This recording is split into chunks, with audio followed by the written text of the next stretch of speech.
Përshëndetje dashamirë të sigurisë rrugore. Në podcastin e sotëm do të trajtojmë çështje të cilat lidhen direkt me lëvizjen e përdoruesve të rrugës, duke u nisur nga këmbësorët, mjetet motorike dhe thjesht udhëtarë tjerë dhe kategori tjera në trafik.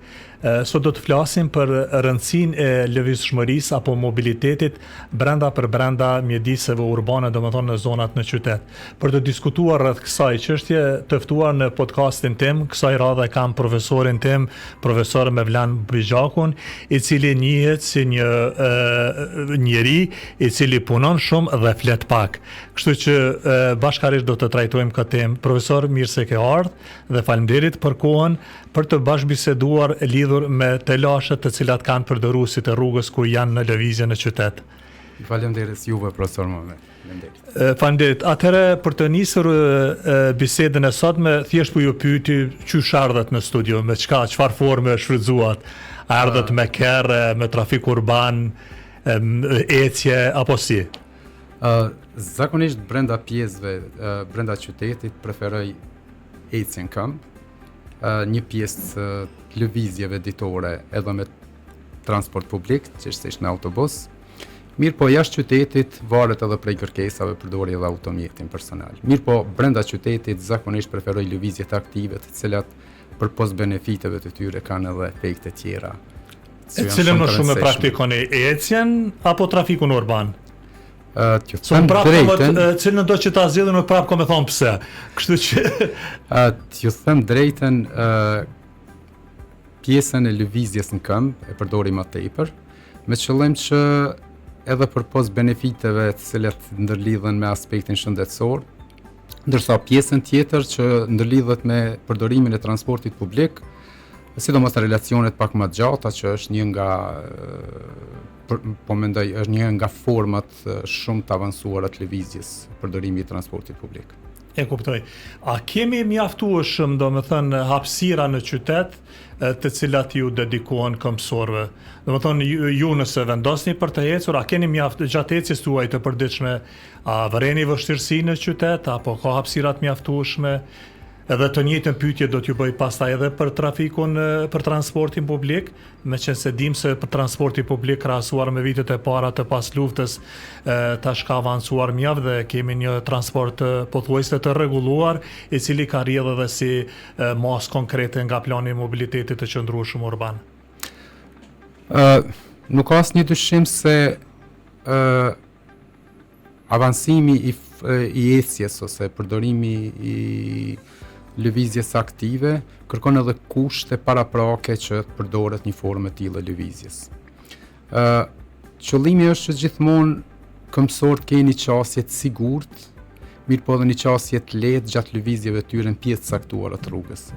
Në kushtet tona urbane, po flas kryesisht për qytetin e Prishtinës, ka ende vend për përmirësime, sidomos infrastrukturën që lidhet me pjesën e këmbësorëve, po përfshi këtu ndoshta edhe pjesën e ciklistëve, që është një formë tjetër aktive e lëvizjes. Mirë po, normalisht prania e automjeteve nëpër trotuare, që është një dukuri shumë e shpeshtë tek ne, ndikon që të kenë vështirësi në lëvizje për këmbësorë, për gjitha moshat, gjitha gjinit e kështu me radhë, cilat janë pjesë e lëvizjeve ditore. Kur juve domethënë si përdorues i rregullt do ta quaja i rrugës për të shfrytzuar ecjen për nevoja të juja për me shku në punë apo për nevoja tjera në qytet, konsideroni që ka hapësirë për përmirësim. Po nëse flasim për kategorinë tjetër të njerëzve me aftësi të kufizuara, nënat me karrocë për shembull, çka mendoni se sa janë krijuar kushte për lëvizje të sigurt së pari dhe pastaj të lirshme në rrugë? Mjerisht infrastruktura adekuate për persona me nevoja të veçanta tash ku përfshihen edhe personat që lëvizin me karroca ose nevojat për lëvizje të nënave me fëmijë, me karroca të fëmijëve kështu me radhë, ende mungon Prishtinë. Mungojnë pjerrinat adekuate në pjesë caktuara trotuareve të cilat mundsojnë një qasje të lehtë, mirë po dhe të sigurt të kësaj kategorie të lëvizjeve.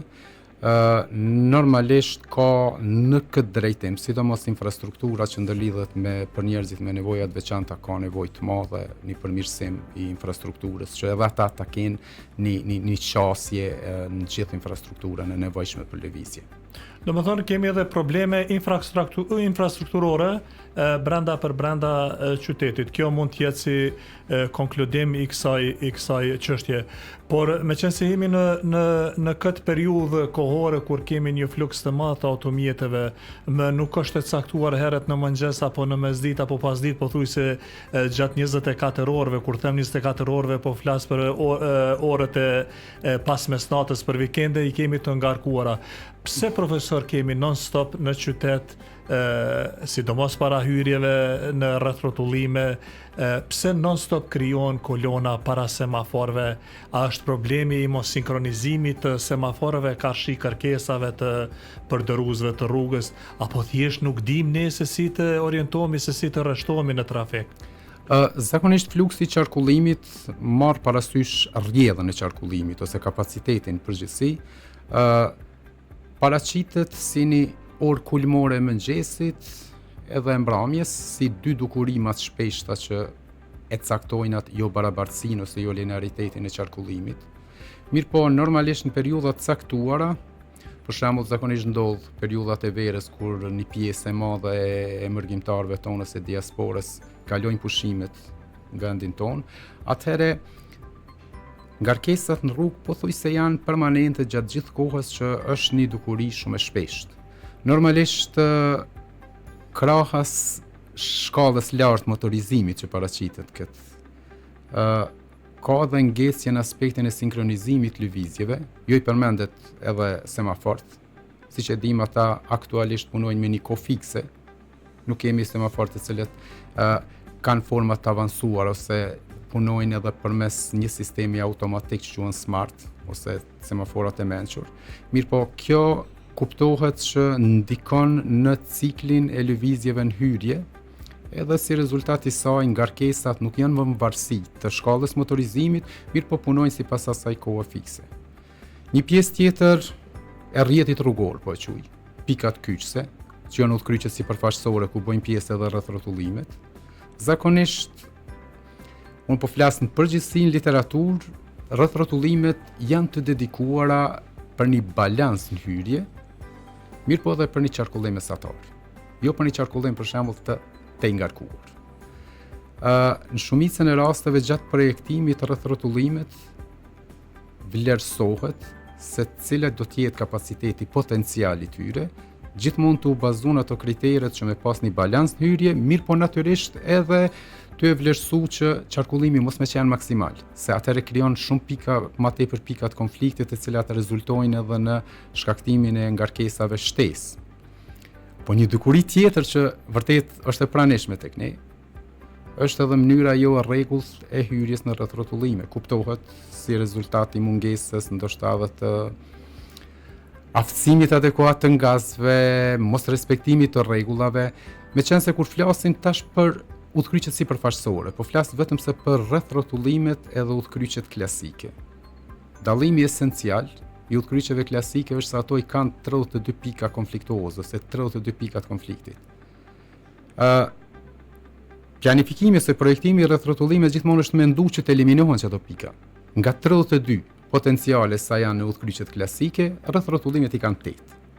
Mirëpo, nëse rastësisht nuk zbatohen ose nuk projektohen edhe në aspektin e inxhinierik, mirëpo edhe në aspektin e përmbushjes kapacitetit dhe nivelit shërbimit, atëherë rreth rrotullimet kalojnë me një nivel të pikave shumë më të mëdha të konfliktit që paraqesin problem edhe në depërtueshmëri, mirëpo nga ana tjetër edhe në aspektin e sigurisë, e cila pothuajse është evidente në shumicën e rreth rrotullimeve. Ne bashkërisht e kemi diskutuar disa herë këtë problematikë me të cilën hasin qytetarët, shoferët, përdoruesit e rrugëve, sidomos në hyrje të rreth rrotullimeve.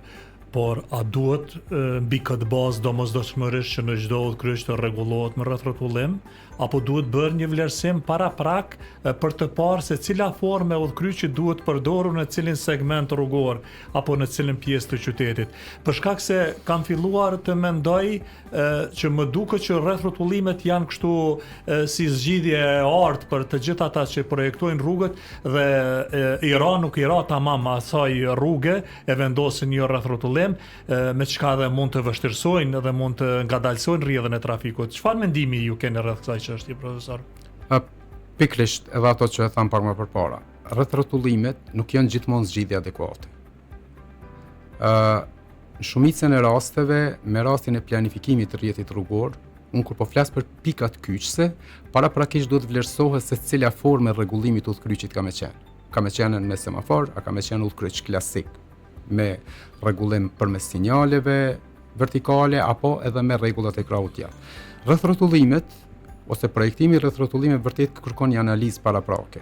Janë metodat bashkëkohore të cilat përdoren për vlerësim dhe paraprakisht duhet të vlerësohet që mos shërbejnë rrethrotullimet vetëm se një kyçje ose një shërbim për shkëmbimin e lëvizjeve. Qëllimi i rrethrotullimeve është rritja e kapacitetit të infrastrukturës rrugore. Për atë arsye do të bëhet një vlerësim adekuat se ai plotëson një formë të tillë e rregullimit të udhkryqit. A do të jetë rrethrotullim, a do të jetë udhkryq i organizuar përmes sinjaleve ndriçuese ose semaforëve, mirëpo në raste të tjera edhe të kalohet në një nivel pak më të lartë që janë udhkryqet në disnivel, ku kryesisht synimi gjithmonë është që të eliminohen pikat e konfliktit ose të minimizohen, të reduktohen si tilla, meqenëse se flukset në ardhje paraqesin gjithmonë problem për rrjetin rrugor. Kom përshtypjen që në shumicën e rasteve kur projektohen rrethrotullimet, gjithmonë mendohet një shkëmbim i lëvizjeve, e jo një kapacitet ose një dëpërtueshmëri që ka me pas ai udhkryq. Për atë arsye vërtet kërkohet një studim shumë i detajuar. Do të matet paraprakisht rrjedha e qarkullimit në secilën hyrje, të vlerësohet potencialisht pikat e konfliktit për fluksin e matur, janë metodat të cilat vlerësojnë udhkryqet ekzistuese, mirëpo janë edhe metodat të cilat kur planifikohet një udhkryq sipas elementeve gjeometrike të një rrethrotulimi, vlerësohet se ai plotëson kriteret në përputhje me nevojat e fluksit hyrje. Do të thotë vërtet kërkon një studim, kërkon një analizë detajuar deri edhe synimi gjithmonë kur flasim për kapacitetin e rrugëve, meqense në përgjithësi rrethrotullimet janë një nga format të cilat e rregullojnë kapacitetin. Gjithmonë synohet që të kemi një nivel mesatar të shërbimit. Edhe kur planifikohet përfshi këtu edhe rritjen e shkallës motorizimit, që mos të kalojmë me njëherë në qarkullimin e ngopur ose në qarkullimin e tej ngopur që vërtet nuk i konvenon fare rrjetit rrugor.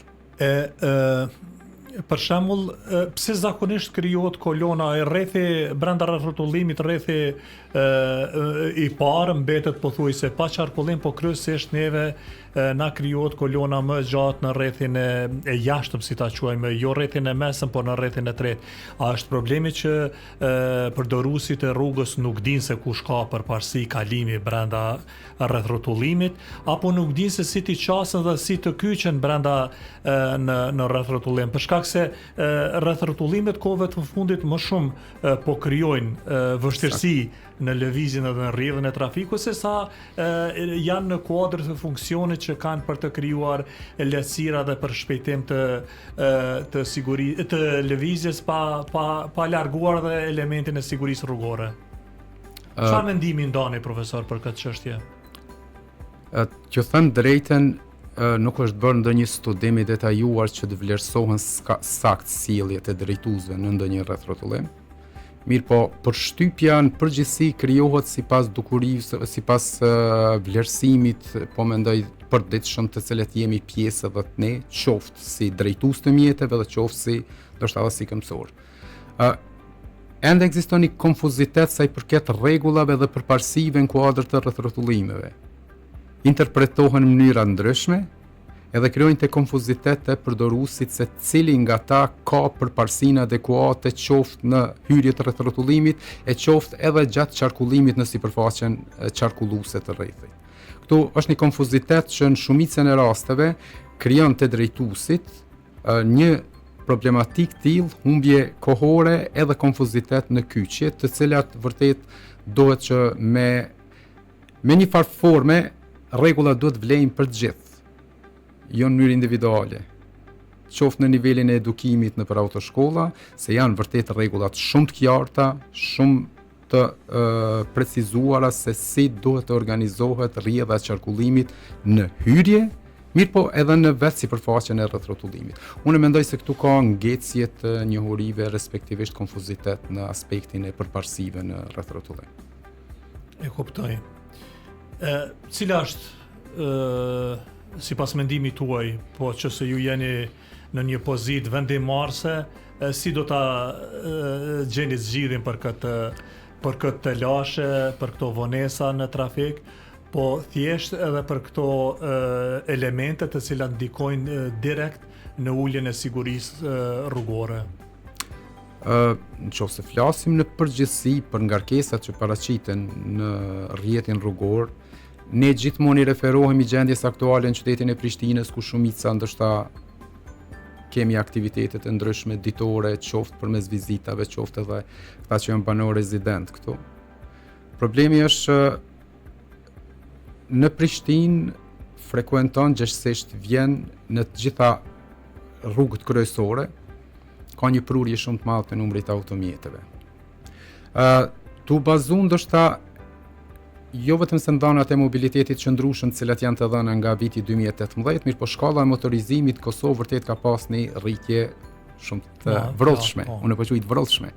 Nëse vetëm se i referohemi të dhënave nga, hajde po e marr vetëm se nga 10 vjeçarin e fundit, ne kemi nga 196.000 automjete përafërsisht bazuar në të dhënat e Agjencisë Statistikave të Kosovës, sa kanë qenë mjetet motorike në Kosovë, ky numër është dëfishu dikon 100% edhe më tepër, që nënkupton se shkalla e motorizimit ka pas një ngritje mjaft të vërtetshme. Nga ana tjetër, infrastruktura ka mbetë si e tillë.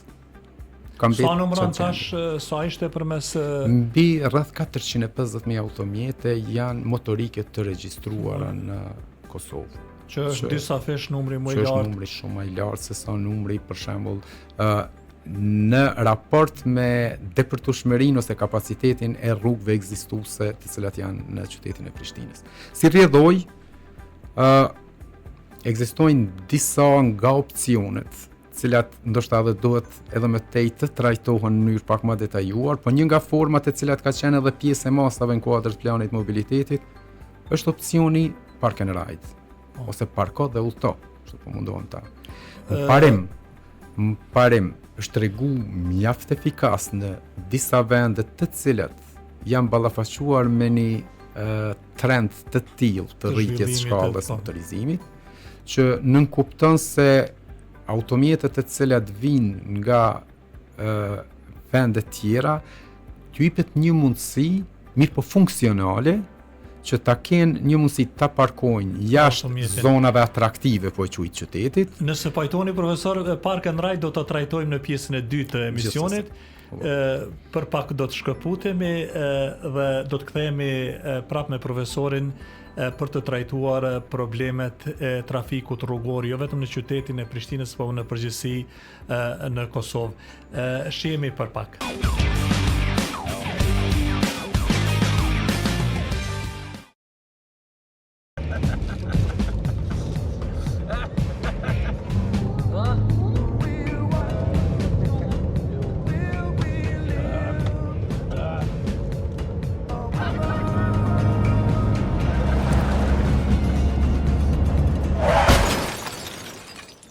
Mos e vjerë punën deri këtu.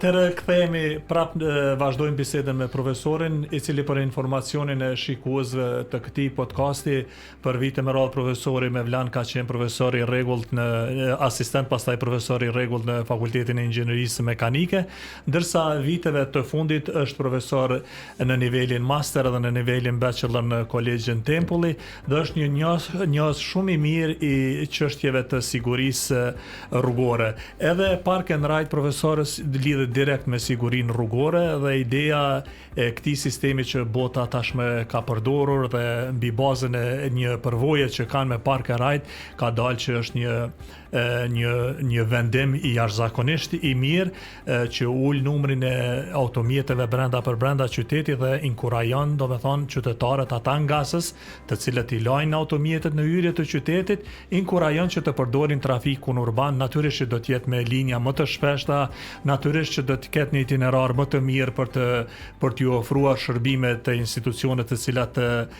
kanë interes ata qytetar për t'i vizituar. Çka mund të thoni për shembull për qytetin e Prishtinës, sepse në qytete tjera nuk kemi, mirë po ideja është që edhe në planin e mobilitetit të qëndrueshëm urban përmendet që si masë konkrete implementuese të kemi edhe çështjen e motivimit të qytetarëve se si të përdoret transporti publik. Çfarë mund ta thoni profesor për këtë sistem? Edhe jo përmendet që në kuadër planit mobilitetit qëndrueshëm urban, për pos masave tjera, një nga to është edhe vendosja ose janë përzgjedhur lokacionet për vendosjen e sistemit Park and Ride. Ky sistem përmendëm edhe pak më përpara, efikasiteti i tij është dëshmuar si një formë e organizimit në hyrje të qyteteve. Synimi është gjithmonë që zonat atraktive të qytetit mos të kenë ngarkesë nga lëvizjet motorike, sidomos të automjeteve të cilët vijnë nga rajone të tjera. Kuptohet, një sistem i tillë kërkon edhe disa parakushte, mbulueshmërinë e mirë me transportin publik, pa marrë parasysh se cila formë është, a është përmes transportit publik, a është përmes tramvajit ose metros, formave të ndryshme të cilat përdoren si pjesë të transportit publik. Mirë po, mbulueshmëria e atyre zonave me sistemin e transportit publik është esenciale që të jetë funksionale. Nga ana tjetër, sa më tepër që të jetë i organizuar ose i pajisur edhe me forma tjera, për shembull, shërbimet taksi munden me qenë kuadër të opcionit ose sistemit Park and Ride.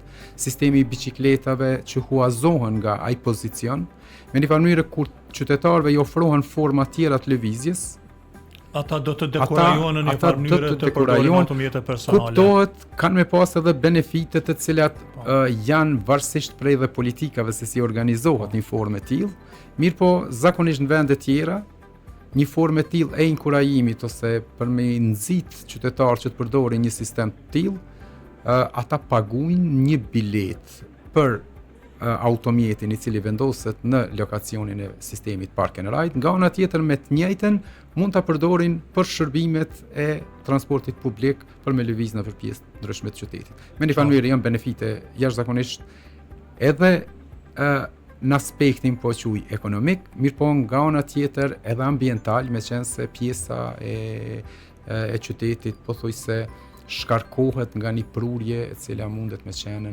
nga përdorimi i automjeteve personale të secilit. Ishte interesant një ditë në legjërata me vitin e parë, një student ma bëri një pyetje profesor, tha pse tha në Prishtinë, nuk ishte i Prishtinës, tha pse në Prishtinë profesor tha çdo herë kur bie shi tha krijuan kolona. Po ta bënte këtë pyetje, si do t'ju përgjigjeshit ju profesor? Këtë po bëj me qëllim të relaksimit pak të bashkëbisedimit. Si do t'ju përgjigjeshit ju? Do të thonë Prishtina njihet si qytet, sikurse edhe metropolet tjera nëpër shtetet e rajonit edhe në shtetet evropiane, por veç mas kur bjen shi, dyfishohet kjo pritja, dyfishohet kjo gjatësia e këtyre kolonave, sidomos në hyrje dalje të udhkryqeve, para të semaforët, por edhe ecja, lëvizja automjeteve në qytet bllokohet aq shumë saqë edhe përdoruesit e rrugës këmbësorët kanë telashe për ta trupuar rrugën.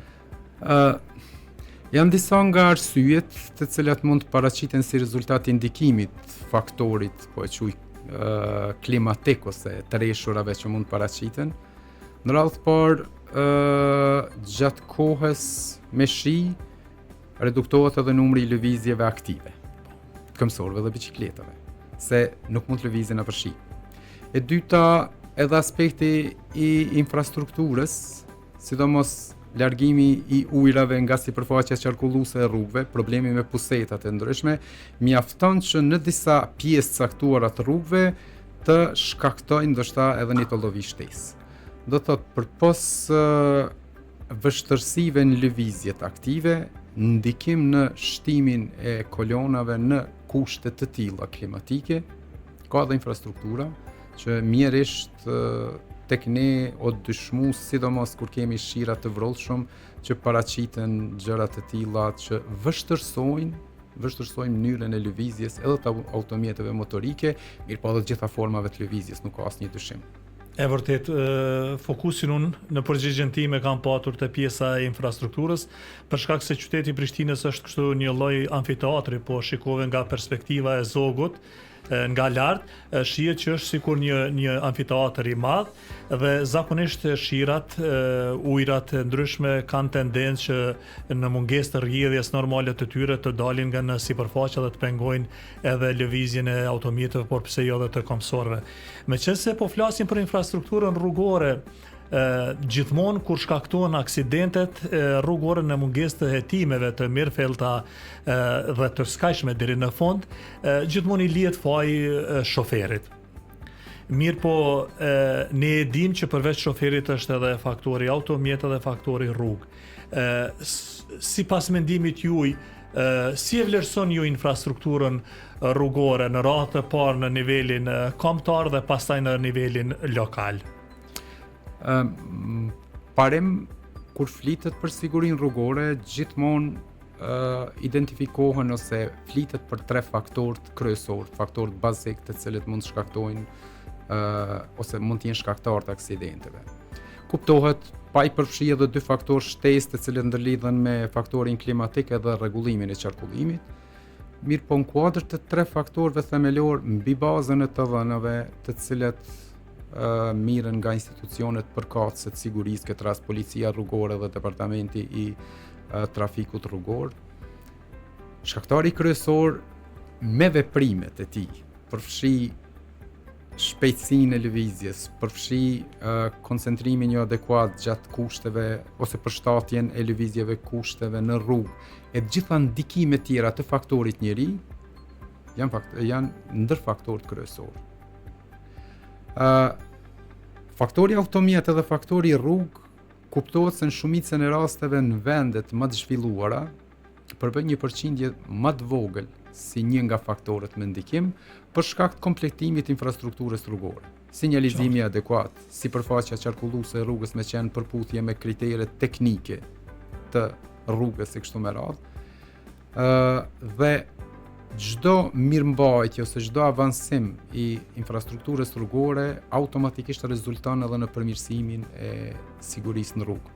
Nga ana tjetër, faktori automjet është i ndërlidhur me gjendjen teknike të automjeteve, të cilat edhe pse paraprakisht ne kemi një rregullore adekuate për kontrollat teknike të automjeteve, janë disa kritere të cilat paraprakisht sidomos të elementet aktive të automjetit, se automjeti është i përbërë nga elementet aktive dhe pasive. Elementet aktive kryesisht ndikojnë në sigurinë rrugore ose në sigurinë e drejtuesve, edhe ato pasive mund ndikojnë pasojat. Për shembull, aktive sistemi drejtimi, sistemi frenimit, që ndikon direkt në parandalimin e aksidenteve, derisa ato pasive, rripi sigurisë, airbag-u, mbështetësi i kokës e kështu me radhë, ato mund ndikojnë në pasojat e aksidenteve. Në përgjithësi, faktori njeri, jo vetëm se tek ne, mirë po në shumicën e vendeve, ose ma mirë me thonë, drejtuesit me veprimet e tyre, janë ndër shkaktarët kryesorë të aksidenteve.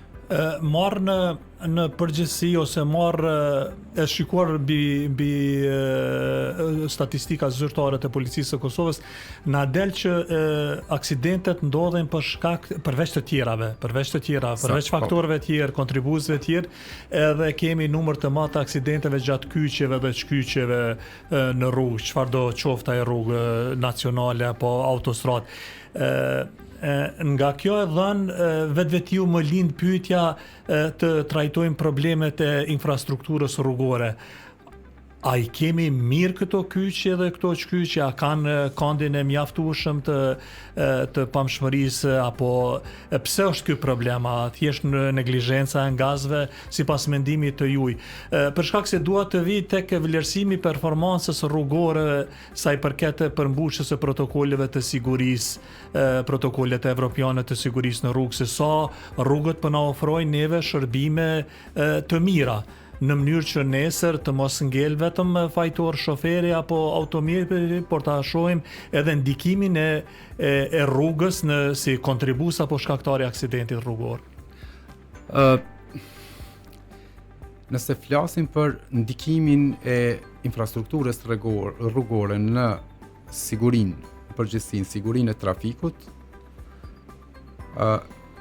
janë disa vlerësime cilat në mënyrë detajume do t'ju bëhet infrastrukturës rrugore, gjithsesi është auditimi i sigurisë rrugore dhe inspektimi i sigurisë rrugore. RSA, Road Safety Audits, edhe Road Safety Inspection. A ban Kosovë këto, profesor? Dashta me dalë këtu që për me dhënë ndonjë vlerësim për gjendjen e infrastrukturës, paraprakisht do të bëhet një vlerësim i tillë. Përfshi këtu gjitha elementet gjeometrike të rrugës, gjitha atributet të cilat janë pjesë rrugore. Jo i përmendet kyçjet. Nëse bëhet një vlerësim i tillë, atëherë do të vlerësohet edhe mënyra këndidukshmërisë gjatë kyçjes,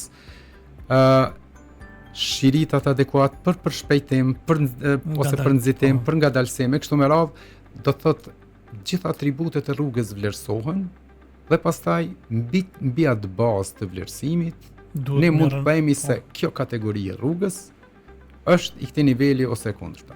Zakonisht auditimi i sigurisë rrugore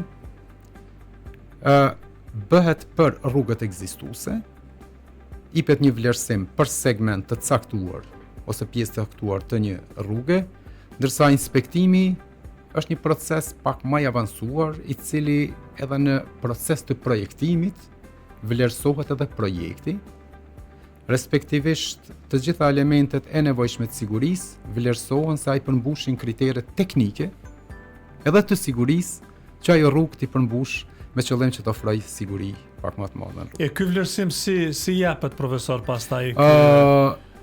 Tek ne aktualisht nuk kemi një vlerësim të tillë, të cilat tash nëse përgjithësi flasim për kategorinë e rrugëve dhe kompetencat, kuptohet se Ministria e Mjedisit dhe Infrastrukturës është përgjegjëse për autoudhë, rrugët nacionale edhe rrugët rajonale. Shumicën e rasteve në këto rrugë zhvillohet një shpejtësi pak më e madhe, edhe lidhin, kuptohet, rrjetin jo vetëm se në nivel vendi, mirë po mundsojnë edhe lidhjet në koridore tjera panevropiane me gjëra kështu me radhë. Nuk kemi një vlerësim tillë, i cili sipas vlerësimit tim është më së domosdoshme, meqense se përmes vlerësimit të rrugëve ne pak a shumë mund që të vlerësojmë edhe sigurinë rrugore, sa janë plotësuar të gjitha kushtet e nevojshme që faktori rrugë ose ndikimi i infrastrukturës të mos jetë më me një faktor shumë me ndikim në sigurinë rrugore, mirë po t'jemi po e quaj në trendet dhe zhvillimet bashkëkohore të cilat shumica e vendeve vetëm se i kanë bërë një vlerësim të tillë. E qartë. Atëherë me qenë se kështu dal ngadal duke trajtuar shumë çështje sa i përket sigurisë rrugore, po i vim edhe deri tek fundi i këtij podcasti. Me mirësi do t'ju doja çka është rekomandimi juaj përfundimtar, kur them rekomandimi, si kujt i drejtohemi në mënyrë që të ulim numrin e aksidenteve, për shkak se fundja siguria në rrugë matet me numra, me statistika, se çfarë duhet të bëjmë ne si shoqëri dhe institucionet në mënyrë që të ofrohet një siguri më e madhe në trafikun rrugor. Pak më parë përmendum që ekzistojnë kompetencat edhe në aspektin e infrastrukturës rrugore nga niveli qendror, mirë po ekzistojnë edhe kompetencat gjithsesi përgjegjësitë e infrastrukturës e cila është në nivel lokal, që është pjesë e menaxhimit nga ana e komunave. Të dy këto nivele kanë përgjegjësitë e veta, jo vetëm se me përmirësimin e lëvizshmërisë urbane, mirë po edhe lëvizjeve në përgjithësi. Në nivel qendror është më së domosdoshme që të bëhet një vlerësim adekuat i infrastrukturës rrugore, sidomos i rrugëve që kanë një karakter pak më të lartë. Kjo përmes auditimit sigurisë rrugore. Të përmirësohet edhe aspekti legjislativ i cili me një farë mënyrë rregullon këtë çështje. Me qëllim që në shumë po mendoj sipas AIRAP-it, që është një program ndërkombëtar i vlerësimit performancës rrugore, këto maten me nivel tyjeve, prej 1 deri në 5. Gjithmonë është synimi që spaku të mrrihet niveli mesatar i sigurisë, që është me 3 yje. Thjesht, po dojmë me ditë në çfarë gjendje i kemi rrugët tona. A jemi në nivelin e 3 yjeve, 2 yjeve, 5 yjeve, që vërtet ajo është diçka ndoshta shumë ambicioze, po shumë mirë plotësuar, ndërsa në nivel lokal vërtet është më së domosdoshme që edhe planifikimi që ka qenë më parë, që ka qenë orientimi i planerëve, se si të planifikojmë ose të projektojmë rrugë për përmbushjen e kërkesave motorike. Me një farë mënyrë qysh mi rahatu kerrët, ndryshoj që kjo qasje. Tash qysh mi rahatu njerëzit. Qasja duhet fokusohet në qytetarin. Qytetari duhet mi ja kthy qytetin. E me qëllim që të përmbushet, po e quaj ky koncept bashkohor që njihet edhe si një mobilitet i qëndrueshëm, fokusi do të jetë që më tepër të krijohen kushte për lëvizje aktive, këmbësor dhe ciklist, të favorizohet në gjitha format, edhe me qenë se, ju lutem, jam i vetëdijshëm si shumica e qytetarëve që vështirësitë në operimin e transportit publik përfshirë këto, edhe ata janë pjesë e kolonave, janë pjesë e ngarkesave në trafik, mirë po, avancimi i transportit publik, krijimi i kushteve për lëvizjet jo motorike është një trend i zhvillimeve bashkohore të cilin do të me përcjell edhe ne. Edhe në nivel lokal, edhe auditimin e sigurisë, edhe inspektimin e sigurisë rrugore nga niveli qendror. Faleminderit shumë profesor që ishit bashkë me mua dhe me shikuesit në këtë podcast. Faleminderit me gjitha ato që i ndave me mua dhe me shikuesit, dhe me thënien e juaj që qytetarëve t'ju kthejmë qytetit, po e përmbyllim këtë emision televiziv me urimet më të mira për të gjithë pjesëmarrësit në rrugë, për një siguri më të madhe në çfarëdo cilësie që gjenden ata në rrugë. Mirupafshim.